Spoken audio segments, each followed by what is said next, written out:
చక్కెర కలిపిన తీయని కమ్మని తోడు పెరుగు తెలుగు అని తన నృత్యాన్ని ప్రదర్శించిన శాన్వికి అందరూ తమ కర్తాళ ధ్వనులతో అభినందించాలని కోరుతున్నాం.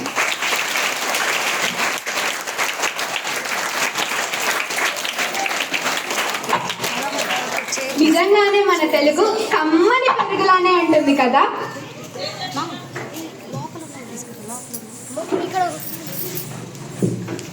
తర్వాతి కార్యక్రమం గిడుగు వెంకట రామమూర్తి పంతులు గారి గురించి మాట్లాడుతూ 10వ తరగతి విద్యార్థి వి హేమంత్.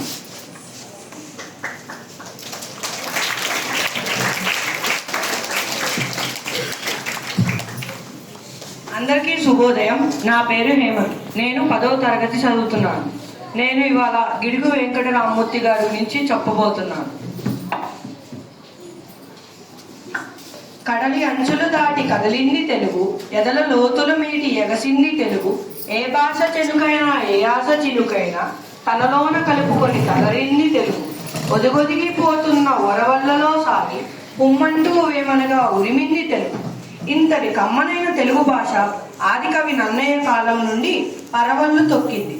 తెలుగు వ్యవహారిక భాషోద్యమాన్ని ప్రవేశపెట్టిన గిడుగు వెంకట రామమూర్తి పంతులు గారి గురించి చెప్పబోతున్నాం. గిడుగు వీర్రాజు వెంకమాంబ పుణ్య దంపతులకు 29 ఆగస్టు 1863 రామమూర్తి గారు జన్మించారు. ఆయన నివాస స్థలం తూర్పు జిల్లాలోని అమలాపురానికి మైలు దూరంలో ఉన్న ఇందుపల్లి గ్రామం. రామ్మూర్తి గారికి ఆశ తొందర చాలా ఎక్కువ. తనకు వచ్చిన చదువంతా ఒక్కసారే విద్యార్థికి చెప్పాలన్న తాపత్రయం.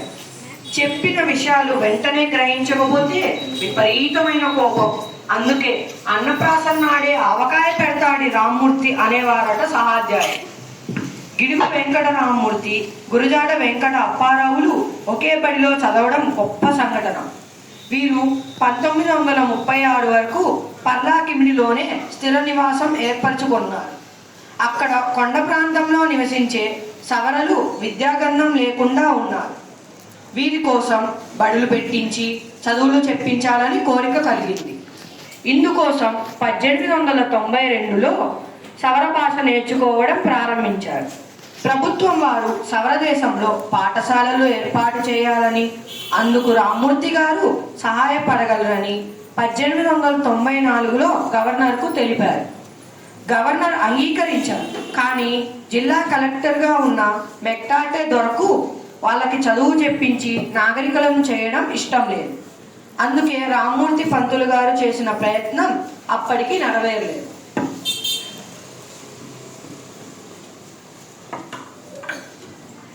కొండా కోణల్లో తిరగడంతో రామ్మూర్తి గారికి మలేరియా జ్వరం వచ్చింది. క్వినైన్ అనే మందును 40 రోజులు వాడడం వల్ల చెవుడు వచ్చింది. ఇది తగ్గడానికి ఎన్ని మందులు వాడినా ప్రయోజనం లేకపోయింది. సవర భాషకు వ్యాకరణం రచించడానికి కృషి చేశారు. ఆయన కష్టానికి ఫలితం వచ్చింది. సవరల కోసం బడులు పెట్టించారు. 30 సంవత్సరాలు నిర్విరామంగా విద్యాబోధన చేసిన రామ్మూర్తి పంతులు గారికి 1913లో రావు సాహెబ్ బిరుదును బ్రిటిష్ ప్రభుత్వం ఇచ్చింది. 1934లో కైజర్-ఈ-హింద్ సువర్ణ పథకాన్ని బ్రిటిష్ ప్రభుత్వం రామ్మూర్తి గారికి బహుమతిగా ఇచ్చింది. గిడుగు రామ్మూర్తి పంతులు గారు ప్రారంభించిన వ్యవహారిక భాషోద్యమం విస్తృత ఫలితాలను సాధించింది. విద్యాలయాల్లో ప్రాచీన తెలుగు కావ్యాలను బోధించే బోధన భాషగా ప్రాచీన కావ్య భాషను కాక ఆనాడు పండితుల నిత్య వ్యవహారంలో ఉన్న శిష్ట వ్యవహారిక భాషను వాడుక చేయాలని, విద్యార్థులకు శిష్ట వ్యవహారికంలోనే రాసే అవకాశం ఉండాలని మాత్రమే ఆదిలో వ్యవహారిక భాషోద్యమం ప్రతిపాదించింది. జీవద్భాషకు నియామకుడు రచయితే కానీ లక్షణికుడు వ్యాకరణకర్త కాదు అని రామ్మూర్తి పంతులు గారు స్పష్టం చేశారు. ఆయనది మహోన్నత వ్యక్తిత్వం. ఆయనకు మానవతా దృష్టి ఉంది. ఆయన చరిత్ర భావి తరాలకు మార్గదర్శకం అవుతుంది. 1930లో సవర భాషకు వర్ణనాత్మక వ్యాకరణం రచించారు. ఇది అంతర్జాతీయ ధ్వనిలిపితో రాసిన మొదటి వ్యాకరణం అని ప్రొఫెసర్ డేవిడ్ స్టాంప్ పేర్కొన్నారు. గిడుగు రామ్మూర్తి పంతులు గారు గొప్ప భాషా శాస్త్రవేత్త, పరిశోధకుడు, గ్రంథ పరిష్కర్త, శాసన పరిష్కర్త, పత్రికా రచయిత, విద్యావేత్త, ప్రజాస్వామికవాది, మానవతావాది. ద టీచర్ పత్రిక స్థాపించారు. రామ్మూర్తి గారు వ్యవహారిక భాషోద్యమాన్ని వేటూరి ప్రభాకర శాస్త్రి వంటి పండితులు కూడా ఆమోదించారు. మనకు విలువలు లేకపోయినా, భాషకు విలువలు లేకపోయినా జాతికి దుర్గతి తప్పదు. భాష విలువలు కాపాడడానికి నిర్దిష్టమైన నియమావళి, కట్టుదిట్టమైన యంత్రాంగం అవసరం. అచ్చమైన తెలుగు మాట్లాడడానికి ప్రజలు పండితులు, విద్యావంతులు కానక్కర్లేదు. గొప్ప గొప్ప గ్రంథాలు చదవక్కర్లేదు. మనిషి పుట్టినప్పటి నుండి పెరిగే కొద్దీ మాతృభాషలోని మెలకువలను తనకు తెలియకుండానే నేర్చుకుంటాడు. ఇటువంటి మహనీయుడు 1940 జనవరి 22వ తేదీన కీర్తిశేషులయ్యారు. తెలుగు నాటక తెలుగువాడే పుట్టిన ప్రతి ఒక్కరూ గిడుగు వెంకట రామ్మూర్తి గారి ఆశయ సాధనకు కృషి చేయడం అవసరం. ఆయన మధుర స్మృతులు తెలుగువారి గుండెల్లో చెరగని ముద్రను వేస్తూనే ఉన్నాయి. జై హింద్.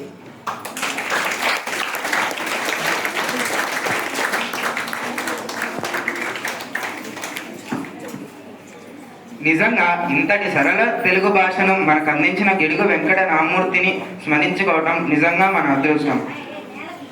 ఆయన జన్మదిన సందర్భంగా ఒక్కసారిగా అందరూ గట్టిగా చప్పట్లతో ధన్యవాదాలు.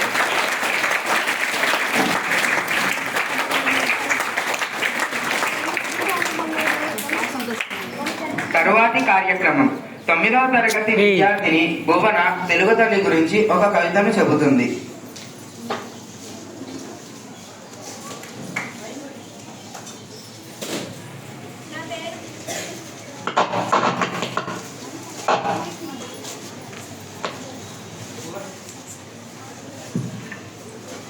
నా పేరు భువన. నేను 9వ తరగతి చదువుతున్నాను. ఇప్పుడు నేను రాసిన తెలుగు తల్లి గురించి కవిత చదవబోతున్నాను. తెలుగు తల్లి ఎంతో గొప్పది. తెలుగు తల్లి మనందరినీ తెలుగులో మాట్లాడమని చెప్పింది. తెలుగు తల్లికి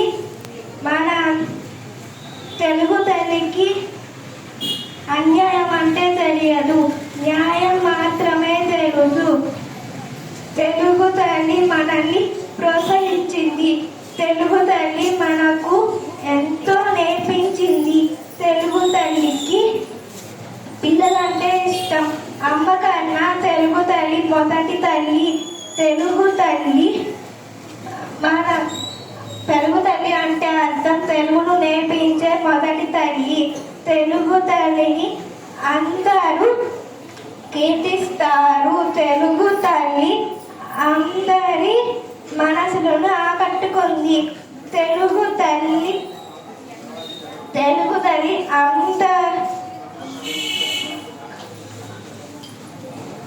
అందరికన్నా మొదటి గురువు తెలుగు తల్లి, రెండవ గురువు అమ్మ, మూడవ గురువు ఉపాధ్యాయులు. తెలుగు తల్లి మన అందరికీ మంచిగా ఉండాలని చెప్పింది, మంచి నేర్పుతుంది. అందుకే తెలుగు తల్లిని గౌరవించాలి. తెలుగు తల్లికి వందనం. జై హింద్.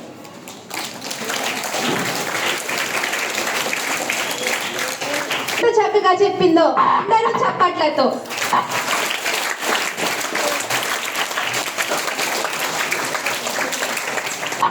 తరువాత కార్యక్రమం తెలుగు సంస్కృతి గురించి 6-7 తరగతి విద్యార్థులు ఒక నాటికను ప్రదర్శిస్తున్నారు. ఈ నాటికను రచించింది ఎవరంటే 10వ తరగతి విద్యార్థిని కృష్ణవేణి.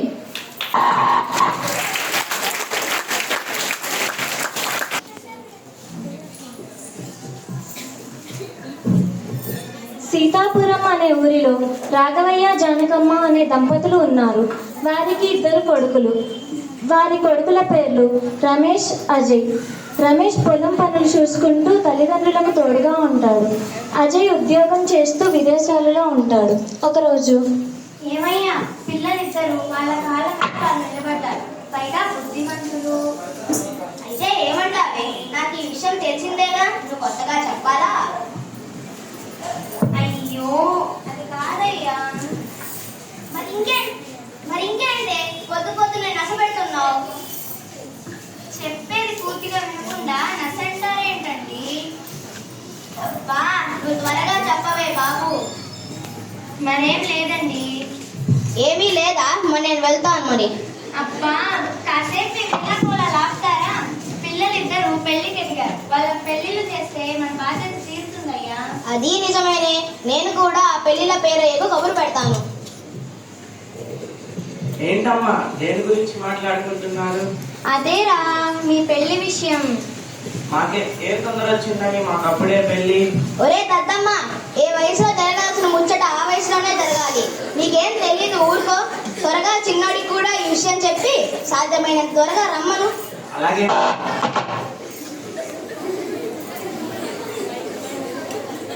అలా లండన్ నుండి అజయ్ రాగానే రాధతో రమేష్కు, స్వప్నతో అజయ్కు పెళ్లిళ్ళు జరుగుతాయి.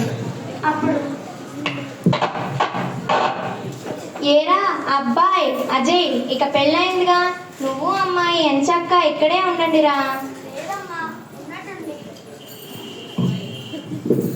లేదమ్మా, ఉన్నట్టుండి ఉద్యోగం మానడం కుదరదు. అందుకే నేను కనీసం 2-3 సంవత్సరాలైనా అక్కడే ఉండాలి.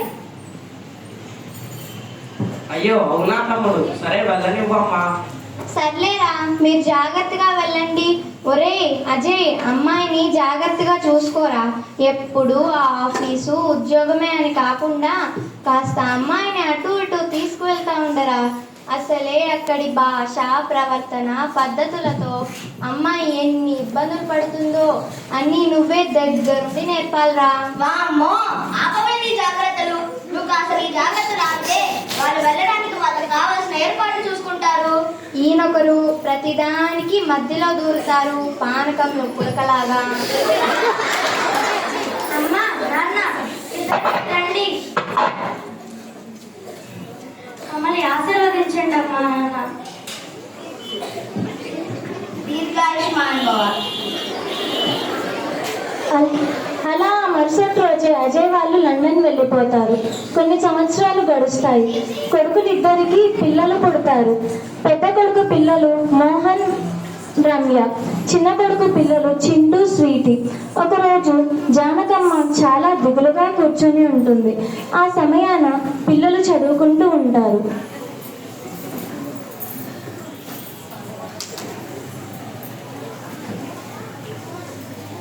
అరే ఏంట్రా నాన్నమ్మ దిగులుగా ఉంది, ఏమైందో అడుగుదామా? అడుగుదాం. నాయనమ్మ, ఏంటి దిగులుగా కూర్చున్నావు? ఏంటి నాన్నమ్మ మాట్లాడవు? నాతో మాట్లాడవా నాయనమ్మ? అమ్మా,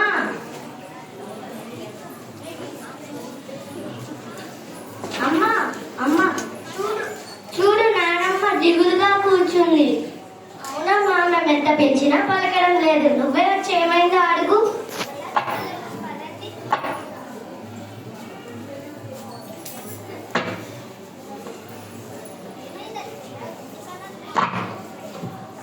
ఏమైంది అత్తయ్య?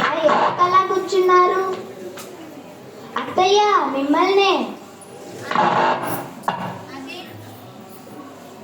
అదేనమ్మా, మీ మరిది ఎప్పుడో పెళ్ళైనప్పుడు వెళ్ళాడు ఆ లండన్. ఇప్పటికీ 10 సంవత్సరాలైంది. ఇంతవరకు ఆ చరవాణిలో మాట్లాడడం తప్ప చూడడానికి అసలు ఒక్కసారి కూడా రాలేదు. వాడి పిల్లల్ని కూడా మనం ఆ చరవాణిలో తప్ప అసలు చూడనే లేదు. వాడికి మేము గుర్తున్నామో లేదు. పెళ్లి కాకముందు అప్పుడప్పుడు వస్తూ ఉండేవాడు, కానీ పెళ్ళయ్యాక అసలు రానే లేదు. బాధపడకండి అత్తయ్య గారు, వస్తారులే. ఏవో పనులుండి రాలేదేమోలే.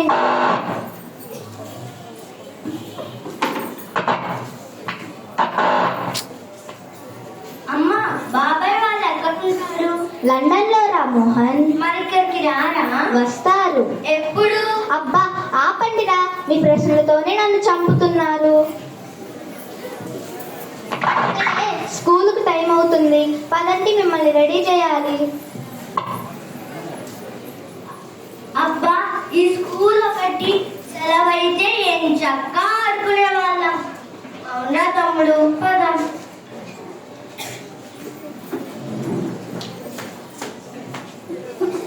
ఏవండి, అత్తయ్య గారు మరిది గారి వాళ్ళ గురించి బాధపడుతున్నారండి. ఒకసారి మీరైనా ఫోన్ చేసి రమ్మనండి.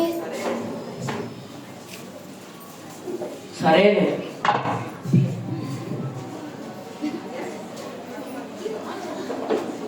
హలో, ఏరా తమ్ముడు, ఎలా ఉన్నావు? నేను బాగానే ఉన్నాను. నువ్వెలా ఉన్నావన్నయ్య? అనే ఉన్నానురా. ఏంటన్నయ్య ఇలా ఫోన్ చేశావు? అదేరా, నిన్ను చూసి చాలా సంవత్సరాలు అయింది. అమ్మ వాళ్ళు నీ మీద దిగులు పెట్టుకున్నారు. ఒకసారి రండిరా. అలాగే అన్నయ్య, ఎలాగో ఇప్పుడు పిల్లలకి సెలవులే కాబట్టి మేము ఇప్పుడే బయలుదేరుతున్నాం. సరేరా. ఏమన్నారండి? చెప్తా పద. అమ్మ, పిల్లలు అందరూ ఇటు రండి. తమ్ముడు వాళ్ళు వస్తున్నారంట. ఆహా, ఎంత మంచి మాట చెప్పావురా. అవునారా? నిజమా? ఇప్పుడు నాకు పట్టలేనంత ఆనందంగా ఉంది. ఇప్పుడే వాడికి నచ్చినవన్నీ స్వయంగా నేనే వండాలి. ఎన్నాటికి నీ కళ్ళల్లో ఆనందం చూస్తున్నాను. మరి పిల్లలు వస్తున్నారంటే ఆనందంగా ఉండదానండి? నిజమేనే.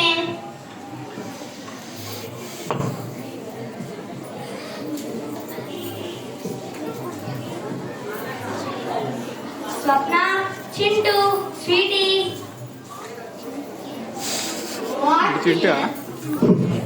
What, Dad? We need to go to India to visit your grandparents. Oh, really? Hooray!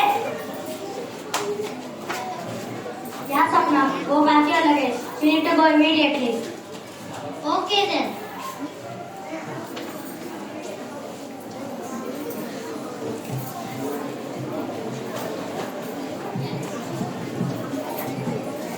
అలా ఒకరోజు పొద్దున్నే అజయ్ వాళ్ళ అమ్మా నాన్నల దగ్గరికి చేరుకుంటారు.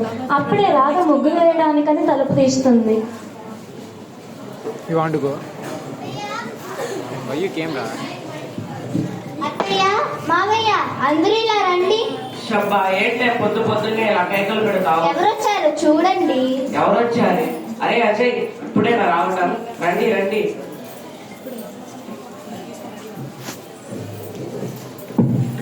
ఎంత కాలమైందిరా మిమ్మల్ని చూసి. ఎలా ఉన్నారు? బాగానే ఉన్నాం నాన్న. నేను కూడా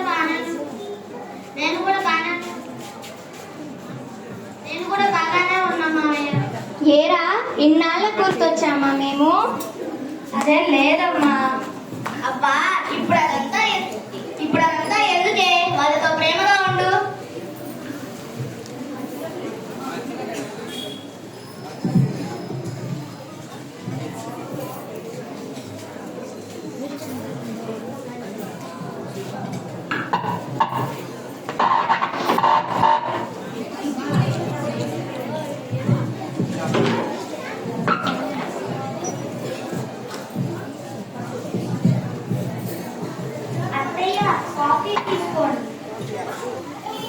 ఏమ్మా, అందరికి కాఫీ ఇచ్చావా? ఇచ్చాను అత్తయ్య. స్వప్న ఎక్కడ కనపడడం లేదు. అది తను ఇంకా లేవలేదు అత్తయ్య. ఇంకా ఏంటి? ఇంకా లేవలేదా? ఏమ్మా ఇప్పుడే లేచావా? అవునత్తయ్య. ఇంకాసేపు పడుకోపోయావా? అదే అత్తయ్య, ఆరెడు పొద్దెక్కిందాక పడుకుంటే ఎలాగమ్మా స్వప్న? అయినా ఇదేమీ లండన్ కాదు కదా ఆరెడు పొద్దెక్కిందాక పడుకోవడానికి. అయినా ఆడపిల్లంటే చక్కగా పొద్దున్నే లేచి ఇంటి పని వంట పని మొత్తం చేసి పద్ధతిగా ఇల్లును చక్కదిద్దాలి కదమ్మా. నువ్వేంటి ఇలా? చూడు, రాధ చూడు ఎంత చక్కగా చీర కట్టుకుందో. అత్తయ్య, మీరు బాధపడుతున్నారా నేను ఇలా ఉన్నానని? అయినా మీరు ఇలా ఉండడం కూడా తప్పేనా అత్తయ్య? అయినా అలా పెద్దవారితో మాట్లాడటం తప్పు కదా. ఈ కాలం పిల్లలకి పెద్దవారితో ఎలా మాట్లాడాలో కూడా తెలియడం లేదు. అదే మా కాలంలో అయితే అత్తగారు మామగారు చెప్పినట్లే వినేవాళ్ళం. ఈ స్వప్న చూడు రాదా. పోనీలేండి అత్తయ్య, విదేశాల్లో పెరిగిన పిల్ల కదా, మెల్లిగా అలవాటు పడుతుందిలేండి. అయినా తనకు మన సంస్కృతి సాంప్రదాయాలు మర్చిపోయి ఉంటుందిలేండి. స్వప్న, అత్తయ్య నీతో అలా అన్నారని బాధపడకు. అయినా అత్తయ్యకు నువ్వంటే చాలా ఇష్టం. సరే అక్క.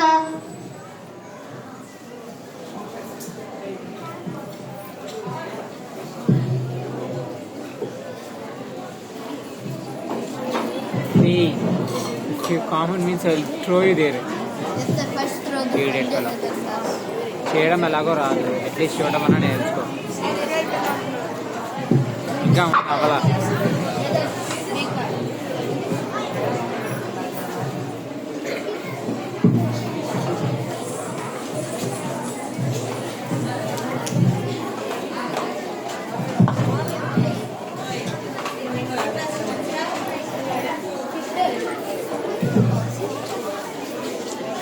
Hey Manasi, target red. Okay Chintu, I'll definitely hit the red one. However, we should only be the winners. Of course, we will win. అదేం లేదు, మేమే గెలుస్తాం. అవును, గెలుపు మాదే. No, we will win. కాదు, మేమే గెలుస్తాం. No, we will win. We shall see who will win. అబ్బా ఆపండ్రా, మీరు మీ భాష వినలేక చేస్తున్నా. ఏరా అసలు మీరు మీ పిల్లలకు మన భాష నేర్పలేదా? అదే నాన్న, వాళ్ళు అక్కడ ఎక్కువ ఇంగ్లీష్ మాట్లాడడం వల్ల వాళ్ళకి అదే అలవాటు అయ్యింది. సిగ్గులేదురా ఆ మాట అనడానికి.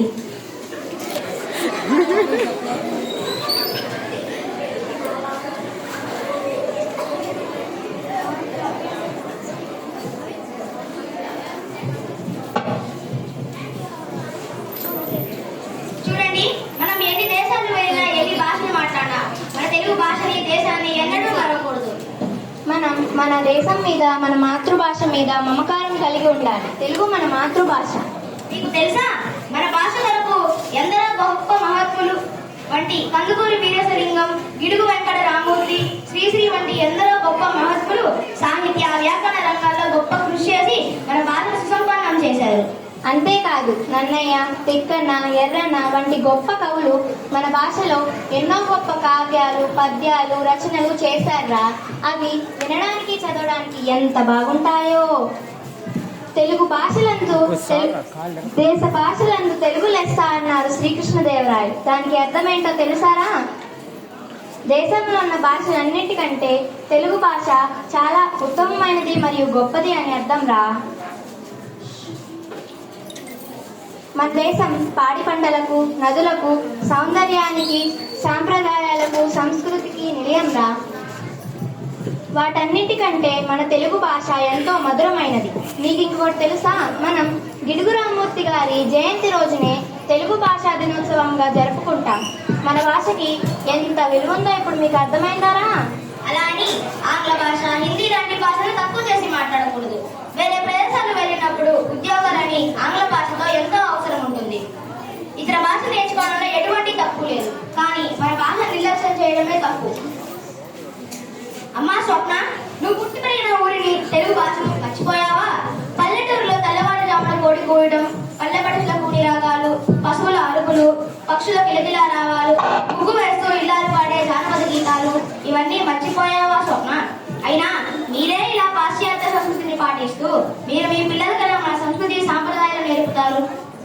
మన తెలుగు వాళ్ళంటేనే కొన్ని సంస్కృతి సాంప్రదాయాలు ఉంటాయి, వాటిని మర్చిపోతాను చెప్తున్నాను రా స్వప్న.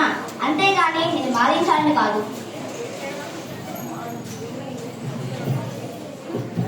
ఆహా, మన భాష గురించి, మన సాంప్రదాయాల గురించి ఎంత బాగా చెప్పారు నాయనమ్మ, తాతయ్య. అవును నాయనమ్మ, తాతయ్య, మీరు అలా చెప్తూ ఉంటే చెవులకి వినసొంపుగా ఉంది. చెప్పే కొద్దీ ఇంకా వినాలనుంది.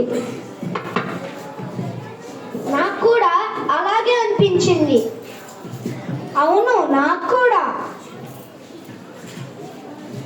మావయ్య గారు, అత్తయ్య గారు, నన్ను క్షమించండి. నేను మీతో మర్యాద లేకుండా మాట్లాడాను. పైగా ఆయనతో ఇక్కడ నుండి వెళ్ళిపోదామని అన్నాను. కానీ మీ మాటలు విన్న తర్వాత నా కళ్ళు తెరుచుకున్నాయి. మీ ఇద్దరు నా కూతుళ్ళ వంటి వారు. మీరు తప్పు చేస్తే నేను మందలిస్తానే కానీ మీరంటే నాకు కోపం కానీ ద్వేషం కానీ ఏమీ లేవమ్మా.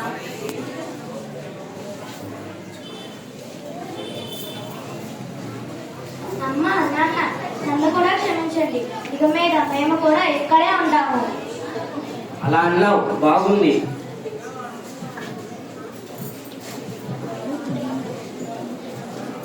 సరే, ఈ సంతోషంలో నేను అందరి నోళ్ళని తీర్చైనా.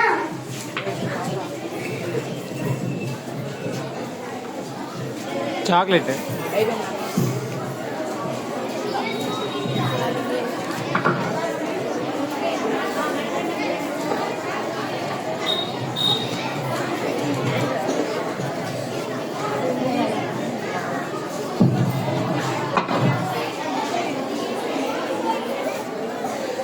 సాధ్యమైనంత వరకు మాట్లాడతాను. తెలుగు భాషను అస్సలు నిర్లక్ష్యం చేయొద్దు. జై హింద్.